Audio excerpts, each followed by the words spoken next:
안녕하세요, 고독한 전술가입니다. 오늘 소개해드릴 영상의 주인공은 훌륭한 수리공이지만 팅커맨이라는 불명예스러운 별명과 레스터시티의 동화의 주인공이자 다음의 비극의 주인공이 된 클라우디오 라니에리입니다. 라니에리 감독은 감독으로 있는 34년의 세월 동안 맡은 팀만 20개에 달하는 저니맨의 대표 감독으로 무너져가는 팀들을 훌륭하게 리빌딩하는 능력을 보여주는 감독인데요.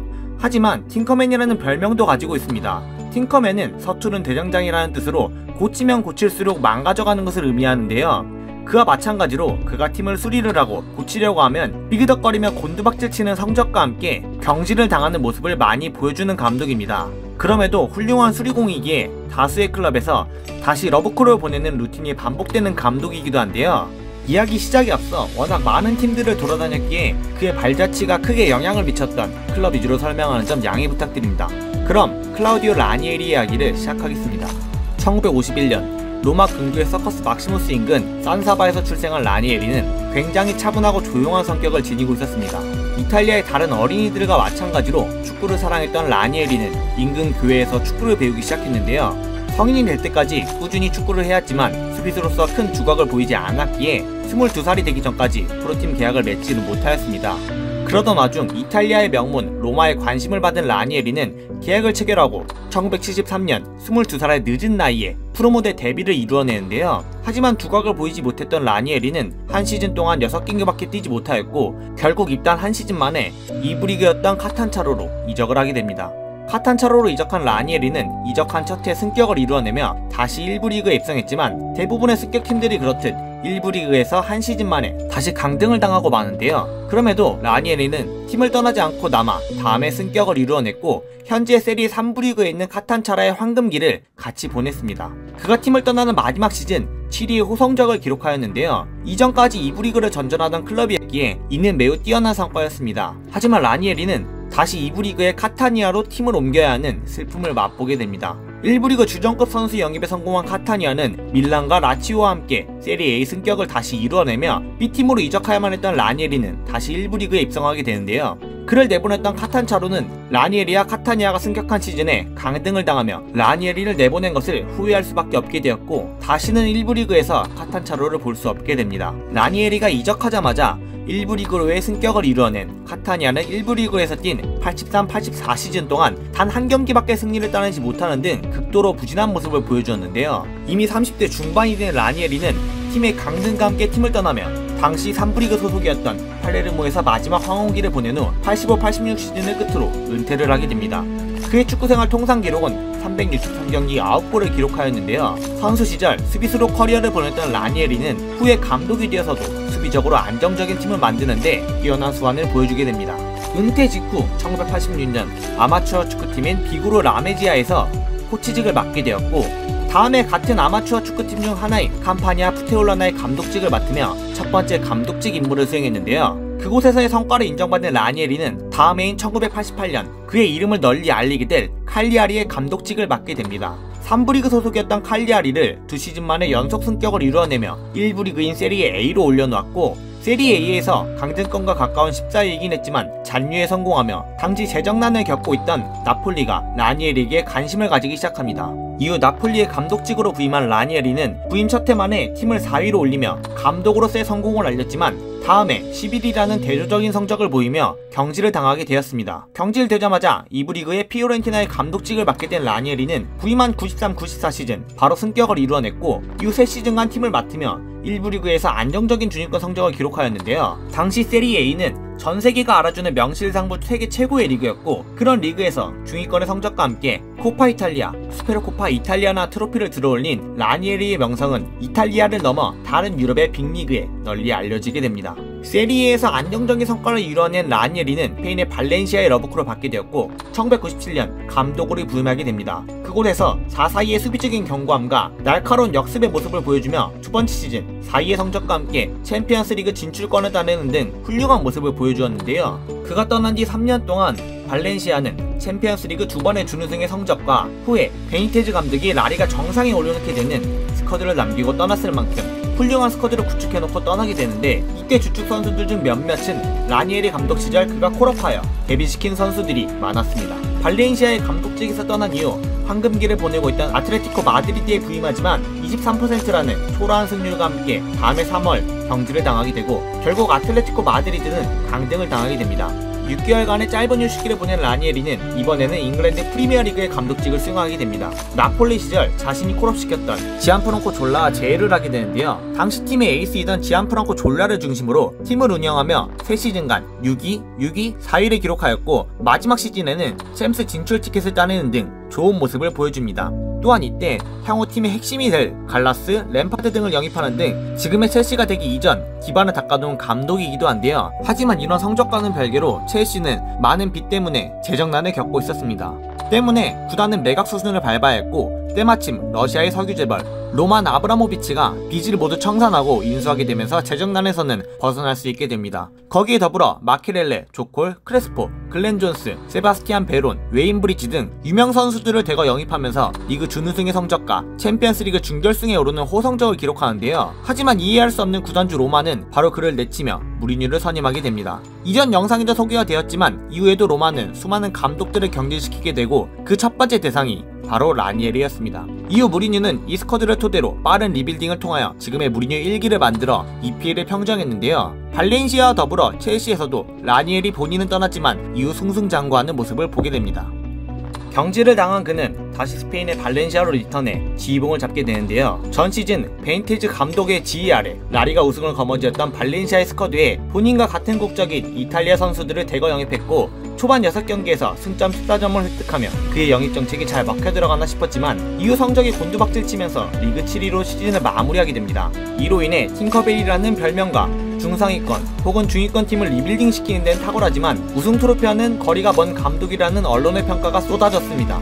그렇게 팀을 떠나게 되었고 1년 반의 휴식기를 보낸 그는 다시 자신의 고향인 이탈리아 세리에A의 감독직으로 복귀하게 됩니다. 그가 맡은 팀은 강등권을 허덕이고 있던 파르마 FC.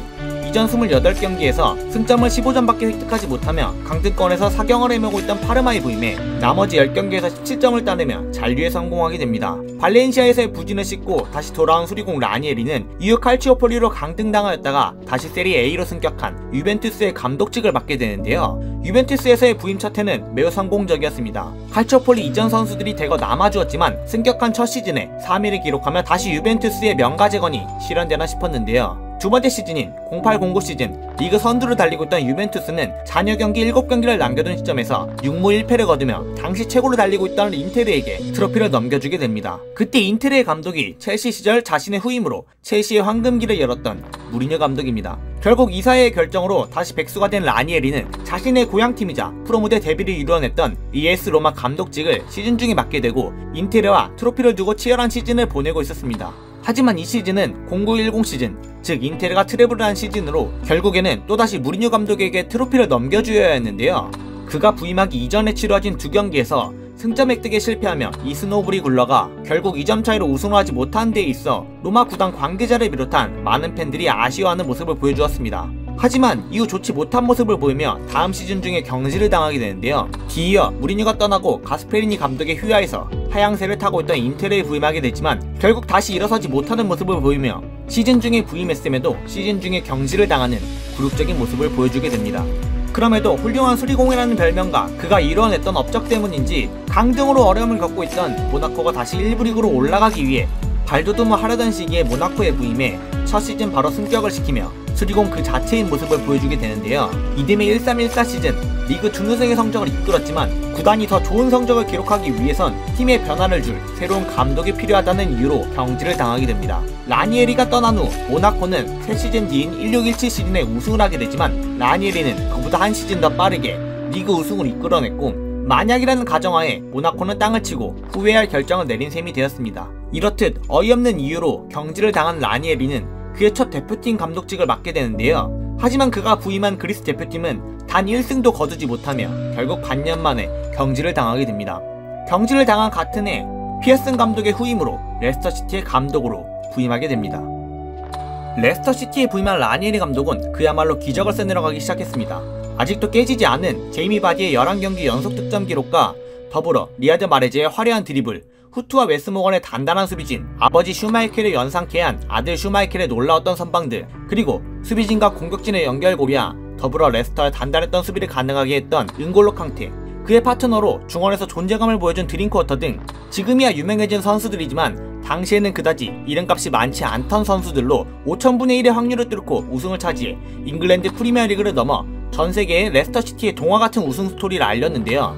위에 언급한 선수들은 1부 리그 데뷔를 했지만 방출당하거나 팔려나가며 하이리그를 전전했던 선수들과 축구선수와 공장일을 겸하며 생활을 했던 선수, 리그왕에 잘 알려지지 않은 키 작은 프랑스 선수 등 그야말로 기적이 아니면 불가능한 일을 이뤄냈습니다. 레스터의 우승을 기적이라는 단어로 표현하는 것은 그들이 한 시즌간 해왔던 노력을 무시하는 것이라 생각하지만 그 노고를 인정하더라도 이 우승은 실로 놀라운 일이라는 데는 대부분의 사람들이 동의하실 텐데요. 다시 본론으로 돌아와 해당 시즌은 아스날을 빼고는 모든 팀에게 승점을 획득했고 36라운드에 우승을 확정지으며 레스터시티 구단 역사상 첫 프리미어리그 우승을 달성하게 됩니다.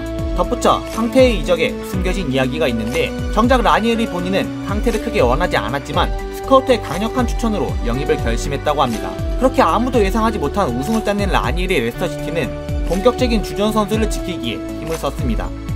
마레즈, 바디 등 전술의 핵심 선수들을 지키긴 했지만 결국 캉테를 지키진 못했고 그렇게 시작된 1617 시즌 캉테의 대체자로 데려온 망디가 시즌 초반에 큰 부상으로 4개월간 나오지 못하며 역대 디펜딩 챔피언들 중 최하 승점의 굴욕적인 기록을 써내려가면서 결국 다음 해인 2017년 2월 24일 병지를 당하게 됩니다. 레스터시티의 하향세는 어느정도 예견되었던 게 후트와 모건은 30대가 넘어가면서 기량하락이 예상되었지만 수비 보강을 하지 않았고 캉테가 선수부 후역습 전술의 핵심 요소였음에도 그의 대체자가 캉테에 크게 미치지 못했다는 점입니다.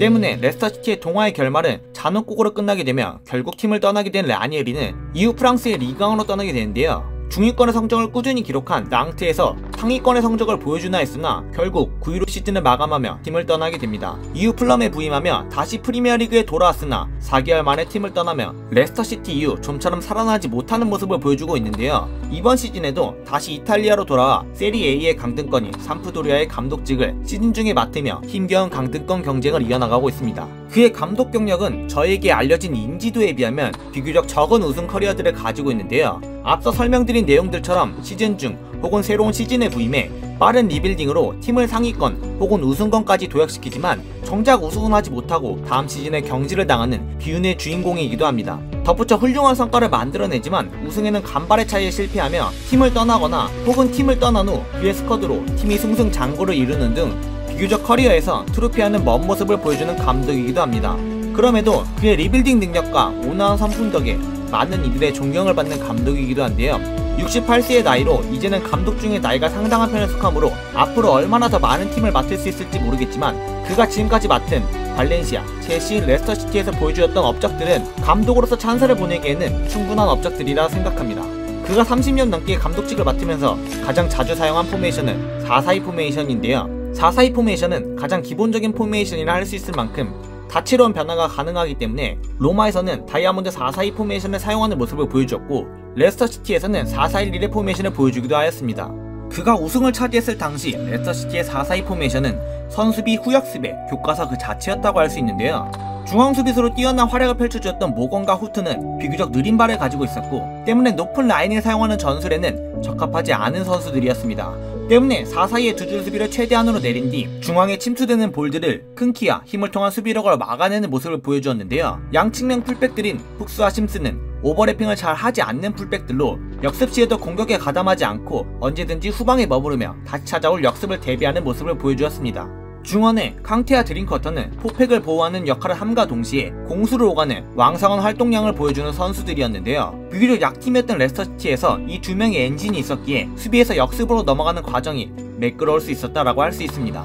양쪽의 윙어 중 한 명인 올브라이터는 반대쪽 마레즈와는 다르게 비교적 공격 가담을 덜하지만 직선적인 움직임을 보여 마레즈와는 다른 클래식 윙어 스타일을 보여주었는데요. 그는 뛰어난 드리블 실력을 갖추지는 않았지만 좋은 크로스를 보여주며 레스터의 측면 자원으로서 훌륭한 모습을 보여주었습니다. 마레즈는 역습의 핵심 요소로 빠른 발과 뛰어난 드리블 능력을 토대로 순간적인 득점 찬스를 만들어내거나 돌파를 통한 득점을 보여주며 당시 EPL 최고의 드리블러의 모습을 보여주었습니다. 최전방 두 명의 공격 자원은 완벽하게 다른 역할을 수행했습니다. 그중 오카자키 신지는 팀을 위해 전술에 매우 헌신한 선수로 비교적 눈에 띄는 활약을 보여주는 임무를 부여받지 않았음에도 묵묵하게 자신의 역할을 수행했는데요. 공격수임에도 불구하고 왕성한 활동량을 토대로 수비에 가담하는 모습을 보여줬고 전방으로 걷어진 롱볼을 받기에 이곳저곳 뛰어다니며 공격 작업 수행을 위한 첫 번째 역할을 수행했습니다. 전달받은 볼은 레스터의 역습의 핵심 인물인 마르지아 바디에게 전달해주며 스포트라이트를 덜 받는 역할이긴 했지만 가장 중요한 역할을 해주었다 해도 과언이 아닌데요. 마지막으로 바디는 뛰어난 주력을 토대로 전달된 볼을 직접 처리하는 모습을 보여주기도 하였고 좌우로 배달되는 크로스 등을 몸을 아끼지 않는 열정을 보여주며 슈팅으로 연결하는 등 36경기에 나와 24골이라는 경이스러운 득점력을 보여준 선수입니다. 다소 구시대적 전술이라 할 수 있는 4-4-2의 전술을 프리미어리그에서 사용해 예상하지 못한 놀라운 우승을 해낸 라니에리와 같이 앞으로 또 어떤 사장된 전술을 가지고 좋은 모습을 보여주는 감독이 나타날지 혹은 어떤 프리미어리그 최초 우승팀이 생겨날지 기대되는 부분입니다. 뛰어난 수리공의 모습을 보여주지만 팅커맨이라는 별명을 가진 감독, 아무도 해내지 못할 것이라는 업적을 달성한 감독, 구시대적 전술이지만 잘만 쓰면 우승도 가능하다는 것을 보여준 감독, 동화의 주인공 라니에리의 이야기였습니다.